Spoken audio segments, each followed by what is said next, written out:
Divorcio y el recasamiento, por John Piper. Antecedentes e introducción.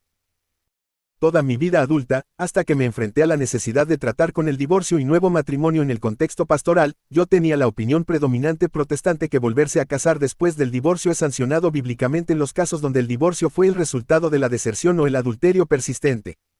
Solo cuando me vi obligado, hace algunos años, en la enseñanza por medio del Evangelio de Lucas, para hacer frente a la declaración absoluta de Jesús en Lucas 4:18 de la tarde, comencé a cuestionar la posición que heredé. Sentí una inmensa carga de tener que enseñar a nuestra congregación la voluntad revelada de Dios en este asunto del divorcio y segundas nupcias. Yo no desconocía que entre mi pueblo hubo quienes se habían divorciado y vuelto a casar, los que se habían divorciado y se quedaron solteros, y los que estaban en el proceso de divorcio o de contemplarlo como una posibilidad. Yo sabía que esto no era un ejercicio académico, sino que inmediatamente afectaría a muchas personas muy profundamente. También era consciente de las estadísticas terribles en nuestro propio país, así como otros países occidentales, en relación con el número de matrimonios que terminan en divorcio, y el número de personas que estaban formando segundas nupcias y terceros matrimonios. En mi estudio de Efesios 5 es que me volví cada vez más convencido de que hay un significado intenso y profundo en la unión de marido y mujer en una sola carne, como una parábola de la relación entre Cristo y su iglesia. Todas estas cosas contribuyeron a crear un sentido de solemnidad y seriedad que pesaba sobre el significado y la implicación de los textos bíblicos sobre el divorcio y segundas nupcias. El resultado de esa experiencia crucial fue el descubrimiento de lo que creo que es una prohibición en el Nuevo Testamento de todo matrimonio, salvo en el caso de que un cónyuge ha muerto. No pretendo haber visto o dicho la última palabra sobre este tema, ni estoy por encima de la corrección que pueda probar que estoy en error. Soy consciente de que los hombres más piadosos han tomado diferentes puntos de vista, sin embargo, cada persona y de la Iglesia debe enseñar y vivir de acuerdo a lo que dicta su propia conciencia informada por un estudio serio de las Escrituras. Por lo tanto, este trabajo es un intento de expresar mi propia comprensión de los problemas y su fundamento en las Escrituras. Sirve, pues, como una justificación bíblica, por eso me siento obligado a tomar las decisiones que tienen que ver con lo que respecta a cuyos matrimonios, en el desempeño y qué tipo de disciplina es adecuada en la Iglesia en lo que se refiere al divorcio y segundas nupcias. Si yo fuera a dar exposiciones exhaustivas de cada texto relevante, este texto se convertiría en un libro muy grande. Por lo tanto, lo que planeo hacer es dar una breve explicación de cada uno de los textos fundamentales con algunos de los argumentos exegéticos clave. Habrá, sin duda, muchas preguntas que pueden surgir, y espero ser capaz de aprender de esas preguntas, y hacer mi mejor esfuerzo para responder en la discusión que rodeará este documento. Parece que la forma más eficaz de abordar el tema es simplemente dar una lista de razones, con base en los textos bíblicos, por qué creo que el Nuevo Testamento prohíbe todo matrimonio excepto en caso de muerte del cónyuge. Así que lo que sigue es una lista de tales argumentos. 11 razones por las que creo que todos los matrimonios después del divorcio está prohibido mientras que ambos cónyuges estén vivos. Punto 1. Lucas 16.18 llama adulterio a todo segundo matrimonio después de Lucas 4:18 de la tarde. Todo el que repudia a su mujer, y se casa con otra, adultera, y el que se casa con la repudiada del marido, adultera. 1.1 Este versículo muestra que Jesús no reconoce el divorcio como la terminación de un matrimonio en los ojos de Dios. La razón por la que se llama adulterio al segundo matrimonio es porque el primero se considera aún válido. Así que Jesús está tomando una posición en contra de la cultura judía en la que se consideró que todo divorcio llevaba consigo el derecho de volver a casarse.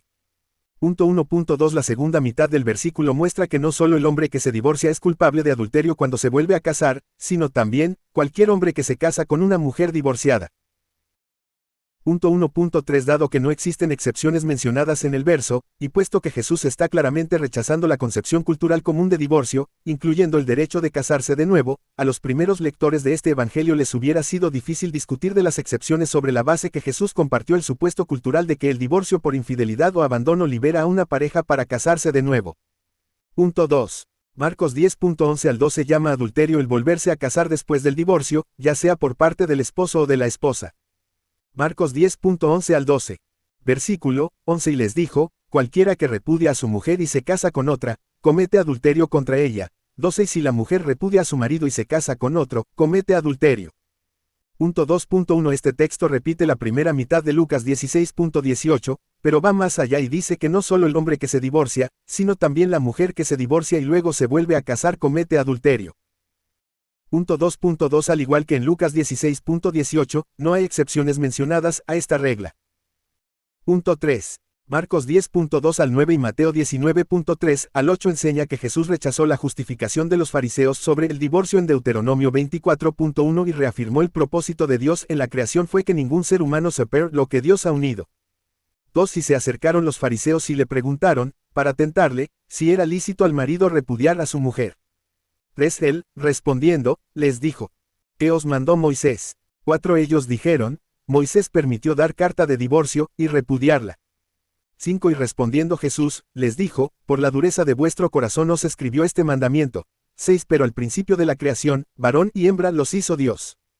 7. Por esto dejará el hombre a su padre y a su madre, y se unirá a su mujer. 8. Y los dos serán una sola carne, así que no son ya más dos, sino uno. 9. Por tanto, lo que Dios juntó, no lo separe el hombre. 3.1 Tanto en Mateo como en Marcos los fariseos vienen a Jesús para ponerle a prueba, preguntándoles si es lícito al hombre divorciarse de su esposa. Evidentemente ellos tienen en mente el pasaje en Deuteronomio 24.1, que simplemente describe el divorcio como un hecho más que dar alguna legislación a favor de ella. Se preguntan cómo Jesús va a tomar una posición con respecto a este pasaje. 3.2 Respuesta de Jesús es, por la dureza de vuestro corazón os permitió Moisés repudiar a vuestras mujeres, Mateo 19.8. 3.3 Pero entonces Jesús critica la actitud de los fariseos al no reconocer en los libros de Moisés la intención más profunda y original Dios para el matrimonio. Así que cita dos pasajes del Génesis. Dios los hizo varón y mujer.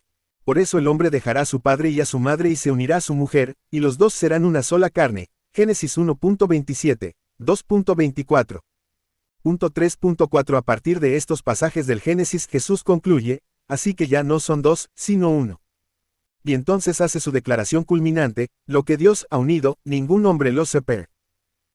3.5 Lo que implica es que Jesús rechaza el uso que los fariseos daban a Deuteronomio 24.1 y eleva los estándares del matrimonio a sus discípulos llevándolos a la intención original de Dios en la creación. Él dice que ninguno de nosotros debe tratar de deshacer él, una sola carne, relación que Dios ha unido.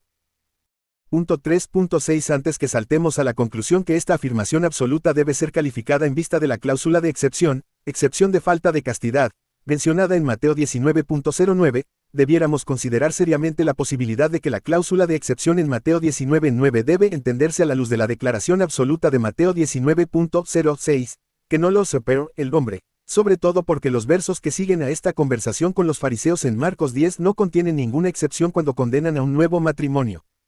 Más sobre esto más adelante. 4. Mateo 5.32 no enseña que el matrimonio es legal en algunos casos. Más bien reafirma que el matrimonio después del divorcio es adulterio, incluso para aquellos que se han divorciado inocente, y que un hombre que se divorcia de su esposa es culpable del adulterio de su segundo matrimonio a menos que ella se había convertido en una adúltera antes del divorcio. Mateo 5.32. Pero yo os digo que el que repudia a su mujer, a no ser por causa de fornicación, hace que ella adultere, y el que se casa con la repudiada, comete adulterio. 4.1 Jesús asume que en la mayoría de las situaciones en esa cultura una esposa que ha sido repudiada por el marido terminará en un segundo matrimonio. Sin embargo, a pesar de estas presiones, llama a este segundo matrimonio adulterio. 4.2 Lo más destacable de la primera mitad de este versículo es que claramente dice que el nuevo matrimonio de una mujer que ha sido inocentemente, es también adulterio. Todo el que repudia a su mujer, excepto en el terreno de fornicación, hace de ella, la esposa inocente que no ha sido impúdica, una adúltera. Esta es una declaración clara, me parece, que el nuevo matrimonio está mal no solo cuando una persona es culpable en el proceso de divorcio, sino también cuando una persona es inocente.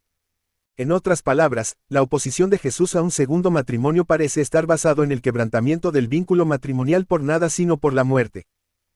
4.3 Voy a dejar mi explicación acerca de la cláusula de excepción, excepto en el terreno de la falta de castidad, para más adelante, pero por ahora, tal vez baste decir que la interpretación tradicional de la cláusula, simplemente puede significar que el hombre hace a su esposa adúltera, excepto en el caso que ella ya se haya hecho adúltera por sí misma. 4.4 Supongo que, dado que una mujer inocente que es repudiada, comete adulterio cuando se vuelva a casar, por lo tanto, una mujer culpable que se vuelve a casar después del divorcio es aún más culpable.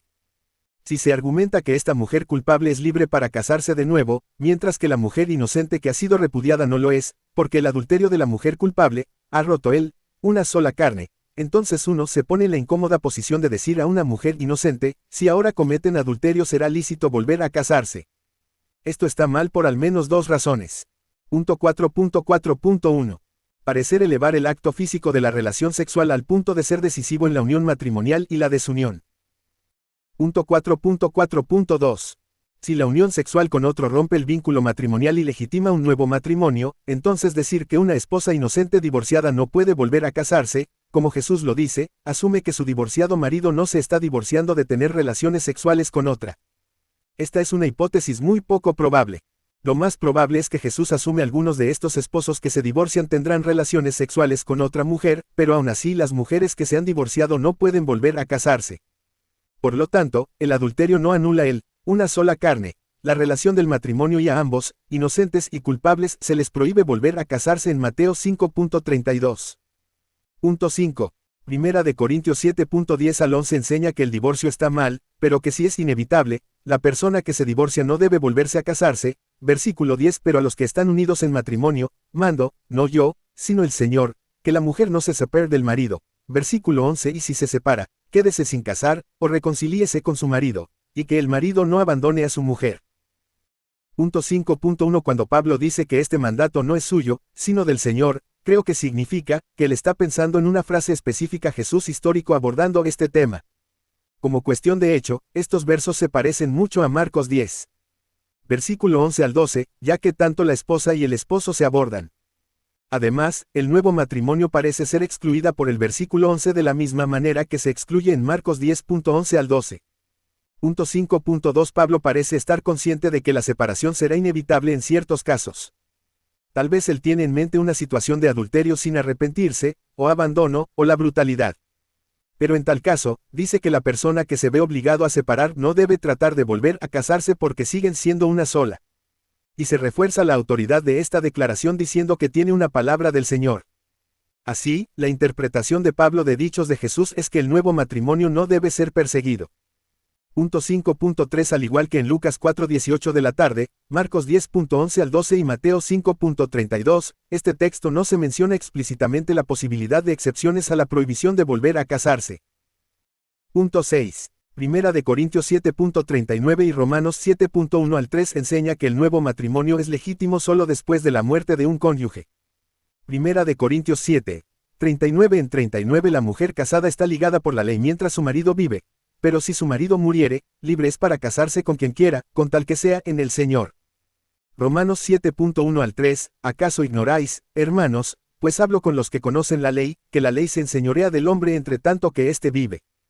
Versículo 2 Porque la mujer casada está sujeta por la ley al marido mientras éste vive, pero si el marido muere, ella queda libre de la ley del marido. Versículo 3 Así que, si en vida del marido se uniere a otro varón, será llamada adúltera. Pero si su marido muriere, es libre de esa ley, de tal manera que si se uniere a otro marido, no será adúltera. Punto 6.1. Ambos pasajes 1 Corintios 7.39 y Romanos 7.2, dice explícitamente que una mujer está ligada a su esposo mientras él vive.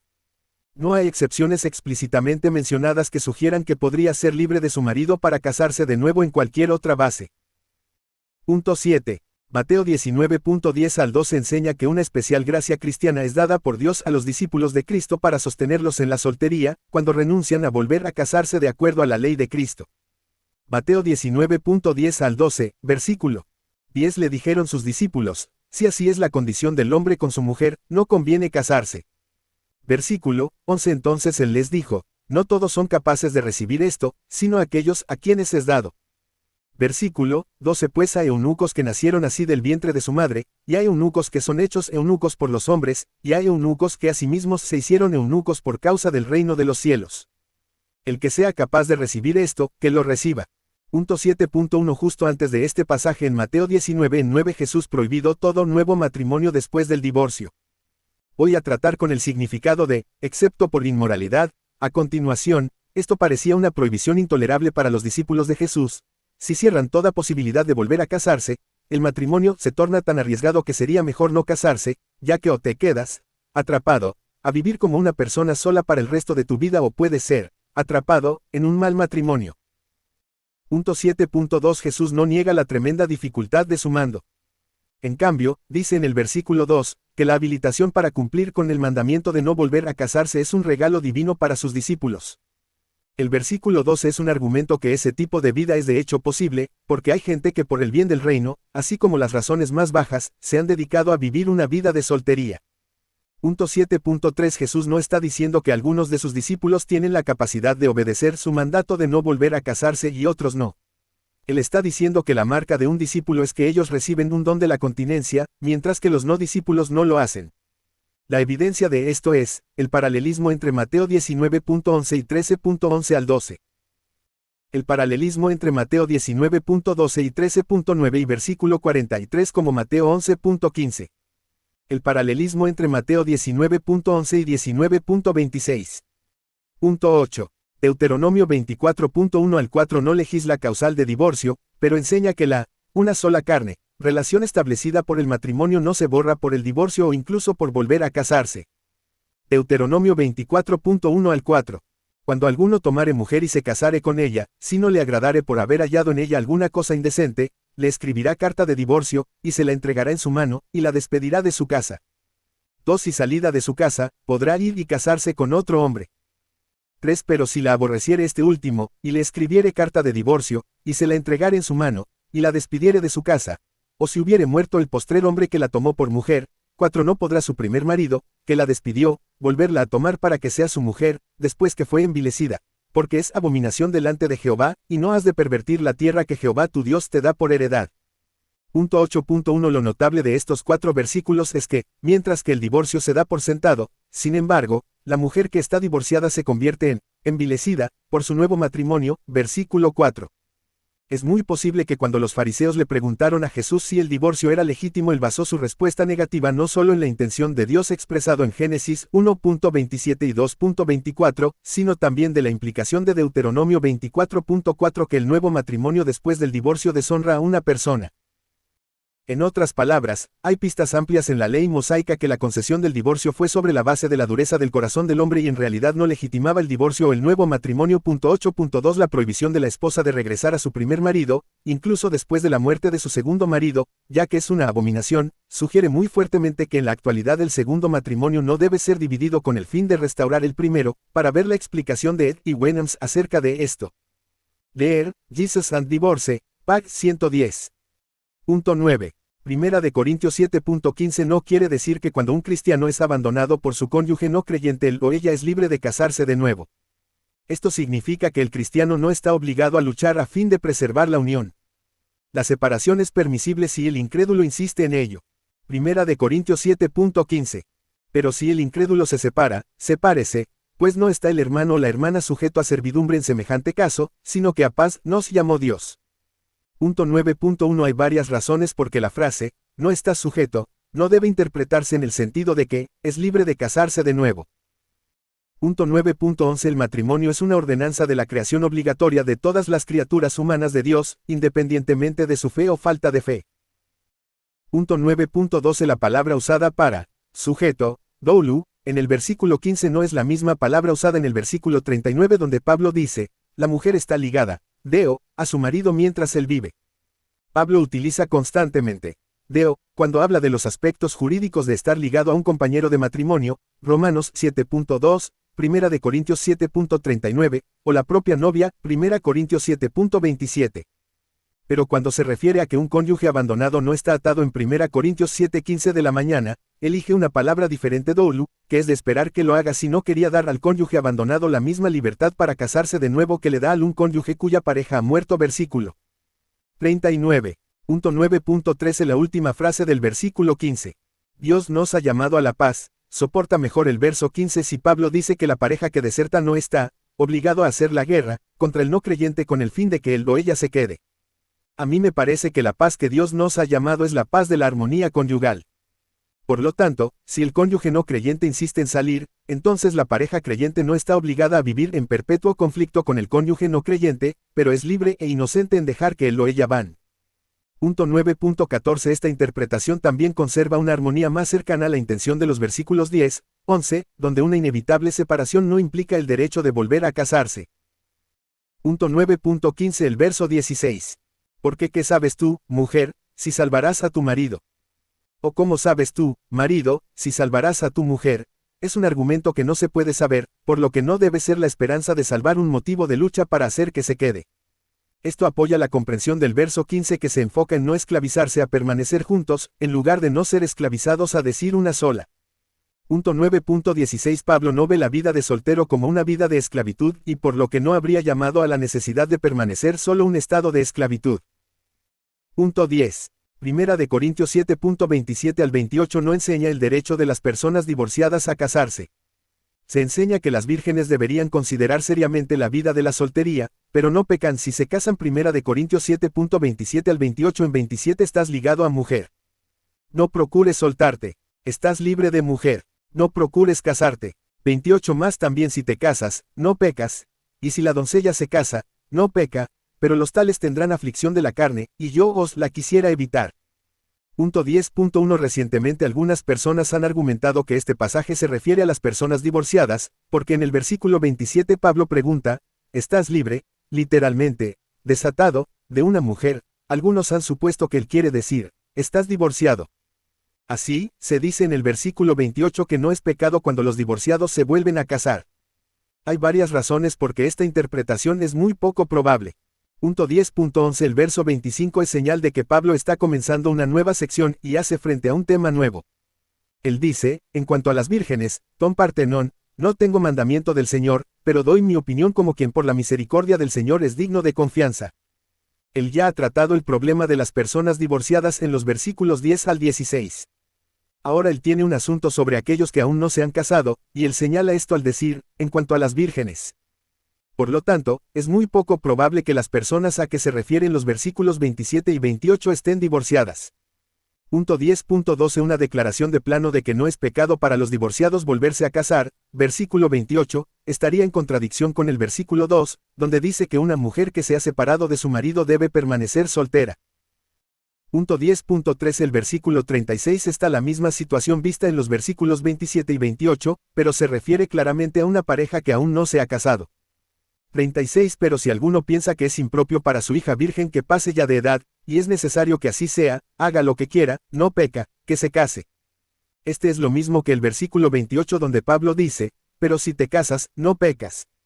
Punto 10.14 La referencia en el versículo 27 que está unido a una esposa, puede ser engañosa porque puede sugerir que el hombre ya está casado.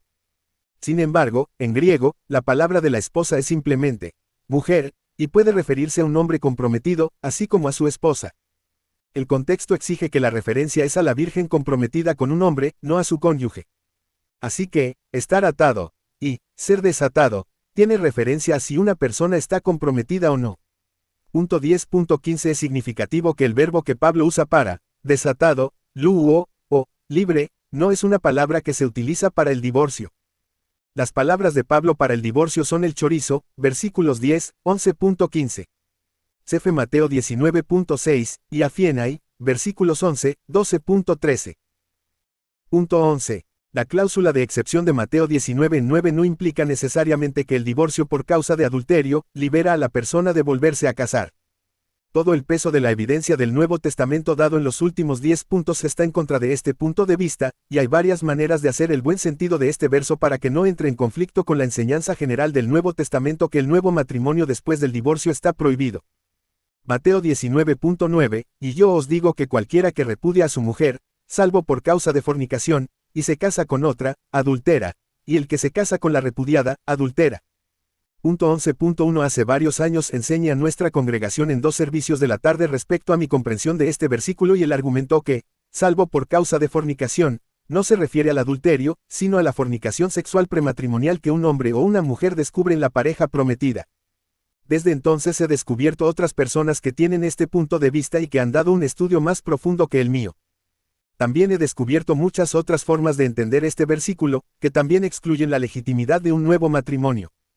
Varios de ellos se resumen en William Head y Gordon J. Wenham, Jesús y el divorcio Nelson, 1984. Punto 11.2 Aquí me limitaré a dar un breve resumen de mi propia visión de Mateo 19:9 y cómo llegué a él.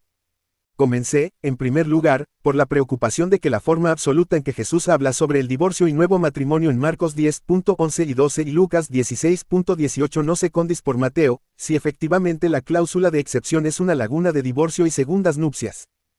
Yo estaba inquieto por la simple suposición que tantos escritores hacen que Mateo está haciendo explícito algo que podría haber sido implícitamente entendido por los oyentes de Jesús o de los lectores de Marcos 10 y Lucas 16. Realmente han asumido que las afirmaciones absolutas incluyen excepciones. Tengo dudas muy fuertes, y por lo tanto, mi inclinación es a investigar si es o no, de hecho, la cláusula de Mateo una excepción que se ajusta a lo absoluto de Marcos y Lucas. La segunda cosa que me empezó a molestar fue la pregunta, ¿por qué Mateo usa la palabra porneia, salvo por causa de fornicación, en lugar de la moicheia palabra que significa adulterio? Casi todos los comentaristas parecen hacer la simple suposición de nuevo que porneia significa adulterio, en este contexto. La pregunta que me inquieta es por qué Mateo no usaría la palabra adulterio, si es que en realidad es lo que quería decir. Entonces me di cuenta de algo muy interesante. El único lugar, además de Mateo 5.32 y 19.9, donde Mateo usa la palabra porneia está en 15.19, donde se utiliza junto a moicheia. Por lo tanto, la prueba fundamental del contexto para el uso de Mateo es que él concibe como algo diferente porneia que el adulterio. ¿Podría esto significar, entonces, que Mateo concibe porneia en su sentido normal como fornicación o incesto, 1 Corintios 5.1, en vez de adulterio? Isaacson está de acuerdo con este punto de vista de la porneia y resume su investigación en las páginas 134, 5 del Matrimonio y el Ministerio. Por lo tanto, no podemos escapar del hecho de que la distinción entre lo que iba a ser consideradas como porneia y lo que iba a ser considerado como moicheia fue muy estrictamente mantenida en la literatura judía pre-cristiana y en el NT porneia, por supuesto, denota una forma diferente las relaciones sexuales prohibidas, pero no podemos encontrar ejemplos inequívocos de la utilización de esta palabra para designar el adulterio de la esposa. En estas circunstancias, no podemos suponer que esta palabra significa el adulterio en las cláusulas de Mateo. Las órdenes sobre el divorcio están redactadas como un párrafo de la ley, que buscaban ser obedecida por los miembros de la Iglesia. En estas circunstancias es inconcebible que en un texto de esta naturaleza, el escritor no habría mantenido una clara distinción entre lo que era la falta de castidad y lo que fue el adulterio. Moicheia y no porneia se utiliza para describir el adulterio de la esposa. Desde el punto de vista filológico no son consecuencia de una fuerte argumentación en contra de esta interpretación de las cláusulas como la que permite el divorcio en el caso en el que la mujer era culpable de adulterio. La siguiente pista en mi búsqueda de una explicación llegó cuando me topé con el uso de porneia en Juan 8:41 de la mañana, donde los líderes judíos indirectamente acusan a Jesús de haber nacido de porneia. En otras palabras, ya que no aceptan el nacimiento de una virgen, dan por sentado que María había fornicado, y Jesús fue el resultado de este acto. Sobre la base de esta idea es que volví a estudiar el relato de Mateo del nacimiento de Jesús en Mateo 1.18 al 20. Esto fue muy esclarecedor. Estos versículos se refieren a José y María como esposo, Aner, y esposa, Gunaika. Sin embargo, solo se describen como comprometidos el uno al otro. Esto es probablemente debido al hecho de que las palabras de marido y mujer son simplemente el hombre y la mujer, y al hecho de que el estar comprometidos era un acto mucho más importante entonces que el compromiso de hoy en día. En el versículo 19 José resuelve, divorciarse, de María. La palabra para el divorcio es lo mismo que la palabra en Mateo 5.32 y 19.9. Pero lo más importante de todo, Mateo dice que José era justo en la toma de la decisión de divorciarse de María, presumiblemente a causa de su porneia, la fornicación. De esta forma es como Mateo procedió a construir el relato de su evangelio, encontrando en el capítulo 5 y, posteriormente, en el capítulo 19 la necesidad de prohibir todo matrimonio después del divorcio, según lo enseñado por Jesús, más permitir los divorcios, como el de José que contempla a la prometida culpable de fornicación, porneia. Por lo tanto, Mateo incluye la cláusula de excepción, en particular, para exonerar a José, pero también en general para mostrar que el tipo de divorcio, que se podría seguir durante un compromiso a causa de la fornicación no está incluido en la prohibición absoluta de Jesús. Una objeción común a esta interpretación es que tanto en Mateo 19.3 al 8 como Mateo 5.31 al 32 el tema de Jesús está respondiendo no es el compromiso de matrimonio. El punto es insistir que, salvo por causa de fornicación, es irrelevante para el contexto del matrimonio. Mi respuesta es que esta irrelevancia es solo el punto que Mateo quiere hacer. Podemos dar por sentado que la ruptura de una pareja de novios a causa de fornicación no es un mal divorcio, y no prohíbe volver a casarse. Pero no podemos asumir que los lectores de Mateo daban esto por sentado. Incluso en Mateo 5:32 de la mañana, donde parece no tener sentido para nosotros excluir el caso de fornicación, ya que no podemos ver cómo una virgen desposada podría ser una adúltera, En cualquier caso, puede que no sea inútil para los lectores de Mateo. Por lo demás, puede que no sea inútil para los lectores. Si Jesús había dicho, todo hombre que se divorcia de su mujer le hace una adúltera, un lector podría legítimamente preguntarse, entonces estuvo José a punto de hacer de María una adúltera. Podemos decir esta pregunta no es razonable, ya que pensamos que no se puede hacer adúlteras mujeres solteras. Pero ciertamente no carece de sentido o, tal vez para algunos lectores, sin sentido, que Mateo hiciera explícita la exclusión evidente del caso de fornicación durante el noviazgo. Esta interpretación de la cláusula de excepción tiene varias ventajas. Punto 1. No obliga a Mateo a contradecir el sentido claro y absoluto de Marcos y Lucas y toda la gama de la enseñanza del Nuevo Testamento establecido anteriormente en las secciones 1, 10, incluyendo la propia enseñanza absoluta de Mateo en 19.3 al 8. Punto 2. Se proporciona una explicación de por qué la palabra porneia se utiliza en la cláusula de excepción de Mateo en lugar de moicheia. Punto 3. Que está en cuadratura con el uso propio de Mateo de porneia por causa de fornicación en Mateo 15.19. Punto 4. Se adapta a las exigencias de un contexto más amplio de Mateo sobre el divorcio contemplado por José. Desde que escribí por primera vez esta exposición de Mateo 19.9 he descubierto un capítulo sobre este punto de vista de Head y de Wenham, Jesús y el divorcio, y la defensa académica sobre este punto de A. Isaacson, el matrimonio y el ministerio en el Nuevo Templo, 1965. Conclusiones y aplicaciones en el Nuevo Testamento. La pregunta acerca de volverse a casar después del divorcio no está determinado por 1. La culpabilidad o inocencia de cualquiera de los cónyuges. 2. Tampoco por el hecho de si cualquiera de los cónyuges es un creyente o no. 3. Tampoco por el hecho de que el divorcio ocurrió antes o después de la conversión de cualquiera de los cónyuges. 4. Tampoco por la facilidad o dificultad de la vida como madre soltera por el resto de la vida en la tierra. 5. Tampoco por el hecho de que haya adulterio o abandono involucrado. 6. Tampoco por la realidad actual de la dureza del corazón humano. 7. Tampoco por la permisividad cultural de la sociedad que lo rodea. Más bien se determina por el hecho de que, 1.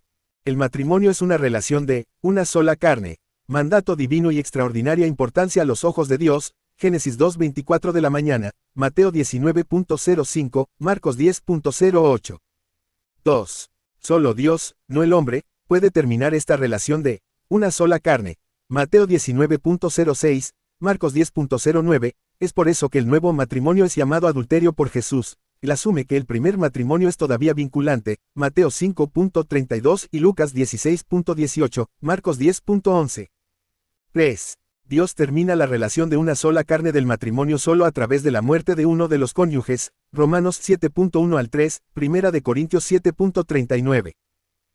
4. La gracia y el poder de Dios son prometidas y suficientes para permitir una confianza. Los cristianos divorciados deben permanecer solteros en esta vida terrenal, Mateo 19.10, al 12 y 26, Primera de Corintios 10.13.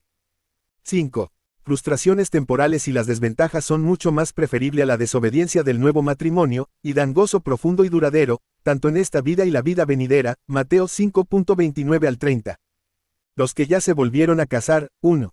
Deberían reconocer que la decisión de casarse de nuevo y el acto de entrar en un segundo matrimonio fue pecado, confesarlo y como tal, buscar el perdón. 2.